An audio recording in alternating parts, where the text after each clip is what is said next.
ती लक्ष्मीच होती म्हणून मग मी तिला वेलकम केलं. कारण एवढी नटलेली, एवढे दागिने घातलेली वगैरे खूप म्हणजे लिटरली सांगायचं म्हणजे काटा गुजबम्स येतात माझ्या अंगावरती. पण लिटरली त्या देवीनी असा हात करून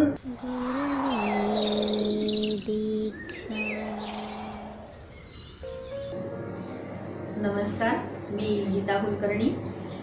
रेकीची पहिली डिग्री मी मागच्याच महिन्यात कंप्लीट केली आणि आता मी दुसऱ्या डिग्रीसाठी इथे आलेली आहे. सगळ्यात पहिली गोष्ट म्हणजे गुरव सरांना खूप खूप थँक्यू की त्यांनी अनबिलिव्हेबल चेंजेस माझ्यामध्ये घडवून आणलेले आहेत.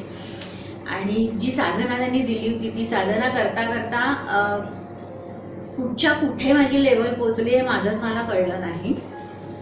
आणि काही गोष्टी अशा घडल्या आहेत की म्हणजे त्या साधनेमध्ये मला असं दिसलं की एक पांढरी साडी नेसलेली, गुलबक्षी कलरचा असा ब्लाऊज घातलेली एक स्त्री मला दिसली. तर मला कळलं नाही की काय करायचं. नेहमीप्रमाणे सर मला ओरडले की तुझ्या लक्षात का नाही आलं. पण माझा पहिलाच एक्सपिरियन्स होता त्यामुळे मला पहिल्या वेळेला ते कळलं नव्हतं. पण दुसऱ्यांदा जेव्हा ती आली, सरांनी सांगितल्याप्रमाणे तिचा हात धरून मी तिला म्हणजे हे सगळं साधनेतच घडत होतं. तेव्हा अशी खूप नटून थटून असे फुल दागिने वगैरे घालून अशी माझ्या म्हणजे साधनेत ती आली. ती लक्ष्मीच होती म्हणून मग मी तिला वेलकम केलं. कारण एवढी नटलेली, एवढे दागिने घातलेली वगैरे हे सगळं साधनेतच घडत होतं. तिला मी आतमध्ये वेलकम केलं.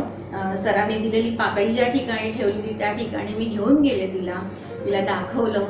आणि खूप म्हणजे लिटरली सांगायचं म्हणजे काटा गुजबम्स येतात माझ्या अंगावरती.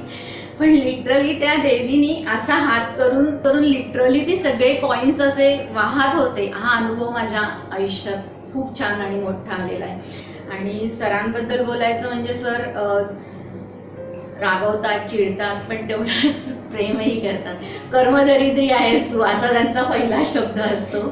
पण त्यातनं सुद्धा ते जे मार्गदर्शन नंतर करतात ते खूप खूप खूप आणि खूप छान असतं.